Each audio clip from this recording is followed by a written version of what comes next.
He was once the shy boy in the schoolyard who stumbled over his words so badly classmates whispered that he looked like an alien.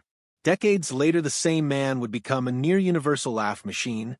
The face of Mr. Bean, a comic who proved that silence could travel farther than any punchline. But fame hid a costly truth. The stage cured his stutter and gave him a voice, yet the very characters that freed him also left him exhausted and uncertain. This is the story of Rowan Atkinson. How childhood pain became comedy, how brilliance was built on discipline, and how a man who made millions laugh quietly battled the parts of himself no one saw. Let's start at the beginning. Rowan Sebastian Atkinson was born on January 6, 1955, in Consett, County Durham, in northeastern England, the youngest of 4 boys in a family whose rhythms were shaped by routine and quiet. A baby brother, Paul, died before Rowan could remember him, and that early loss cast a shadow over a childhood that would be both sheltered and difficult. By the time Rowan was 5, he had a severe stutter. School was not a place of easy friendships. It was where he learned how brutal children can be. Teachers recalled him as a shy boy with a rubbery face and a speech problem. Classmates teased him mercilessly. One remembered being told the boy looked like an alien. Little wonder he spent much of his time alone. Here's the twist that would define his life. When Rowan stepped onto a stage, that stutter disappeared. Completely. The voice that failed him in the classroom found its footing in performance. For a young boy whose sense of self had been eroded by bullying, this was nothing short of a revelation. The painful obstacle that had narrowed his world became the doorway to one of comedy's most unusual talents. Rowan was bright. He took his science A-levels seriously and, in 1973, entered Newcastle University at 18 to study electrical and electronic engineering. Most people assumed he would become an engineer, methodical, careful, predictable, but the theater tugged in a different direction. He graduated in 1975 and moved on to Queen's College, Oxford, for postgraduate study. His research was rigorous, even technical, on self-tuning control systems. He began a PhD, but never completed it. By then he'd felt the pull of performance too strongly to ignore. It was at Oxford where the quiet, awkward student became the performer who changed rooms. He joined the drama club and a review group, and there he met Richard Curtis, a connection that would alter both their lives. Curtis remembers a funny-looking, seemingly withdrawn young man standing at the edge of rehearsals. Then Rowan performed, and the silence in the room broke into laughter. Sketches about driving and mime revealed an instinct for physical comedy and timing that felt both old-fashioned and revolutionary. In August 1976, Rowan took a step every performer remembers. He went to the Edinburgh Festival Fringe. The show did well. For a man who had once thought the world might hold only engineering labs and silent corners, the theater had become home. He published his thesis in 1978, yet every spare hour on campus leaned toward stagecraft. The conflict between engineering and comedy, logic and absurdity would follow him, even into later decisions about electric cars and environmental debates, but the stage had already staked its claim. Rowan's first major professional break came with a BBC radio show in 1979 called The Atkinson People. He played characters who were sometimes eccentric like Sir Corin Basin or a faux French philosopher. The show wasn't a blockbuster, its slot wasn't built for comedy, and audiences were small, but critics noticed. And while the world wasn't yet ready for the full force of his oddball genius, Rowan was learning the craft, how to shape silence into reaction, how a raised eyebrow could speak volumes. Then came rejection. Between 1978 and 1979, the BBC rebuffed him repeatedly. Auditions and interviews became torture because the stress made his stutter worse. At several low points, Rowan considered quitting and returning to engineering. But the discovery that his stutter vanished inside characters gave him a way forward. If speaking as Rowan made his throat seize, then he would speak as others, exaggerated, wordless, grotesque, humanized caricatures who let him move freely. He teamed with friends from Oxford like Angus Deaton, who often played the serious foil to Rowan's wild creations. That partnership gave him confidence, the safety of someone else to play against, and time to grow without the full glare of the camera. By the end of the 1970s, he'd returned to the Edinburgh Fringe with a mostly silent show that recalled the great pantomime and physical slapstick traditions of Buster Keaton and Chaplin. Some audience members walked out confused. Others, though, recognized something rare, a performer who used his face and body like instruments. He had found a language that crossed culture and language. Those who saw him early would go on to help him when television finally came calling. Television did come, though fitfully. A 1979 pilot, Canned Laughter, featured an embryonic Mr. Bean among other characters, but it didn't get picked up. In the same year, he joined a satirical show, Not the 9 O'Clock News.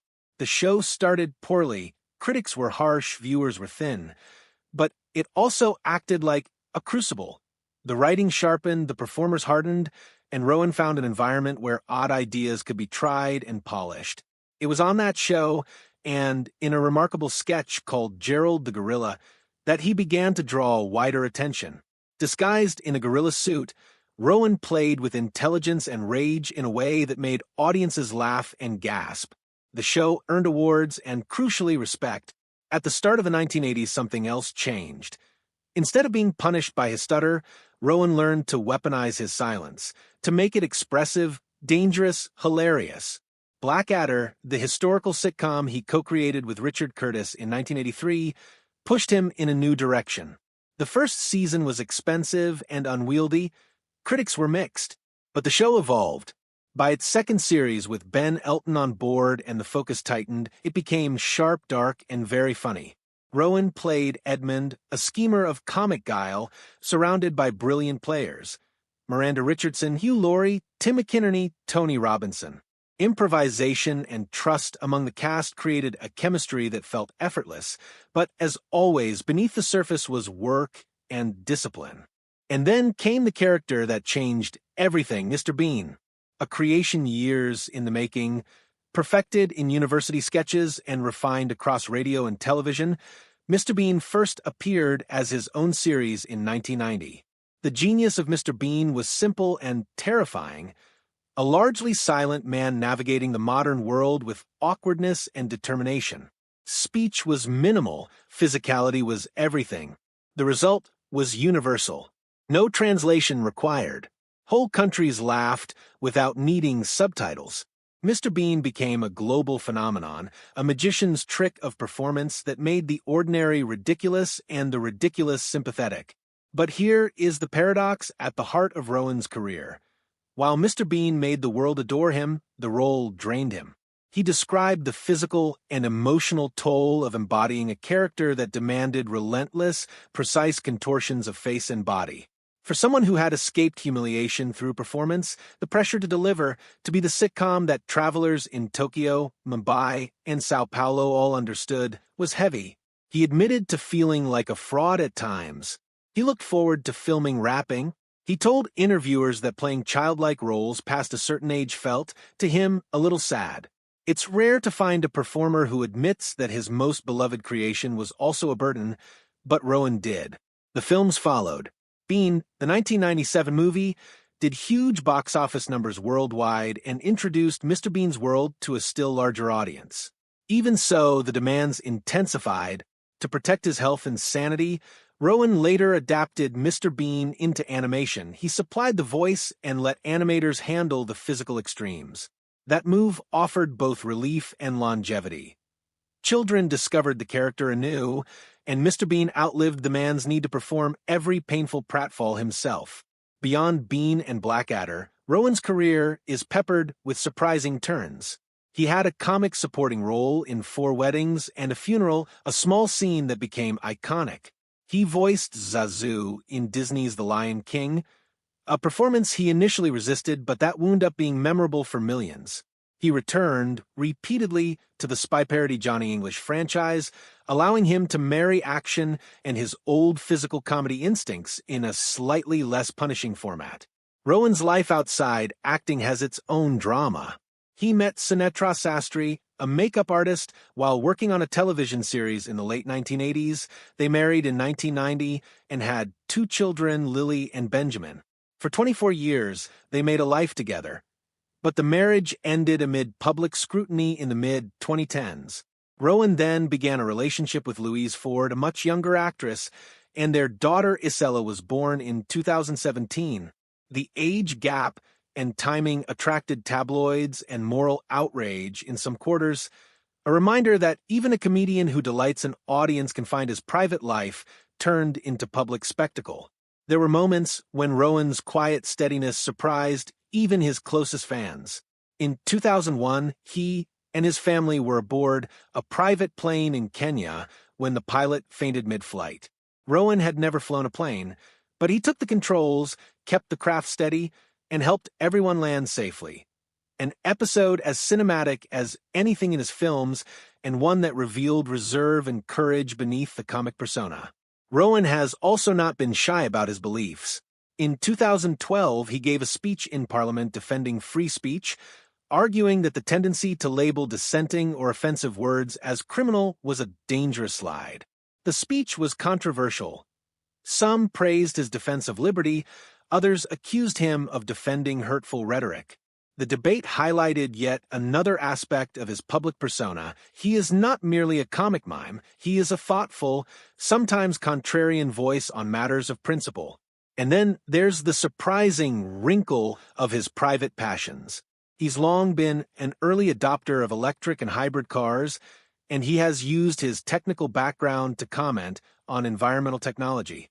In 2023, he published a piece that questioned the environmental impact of electric car batteries, a piece that drew both interest and criticism.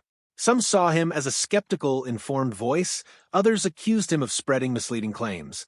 Either way, it was another reminder. Rowan's mind has always balanced logic and imagination, the engineer and the entertainer.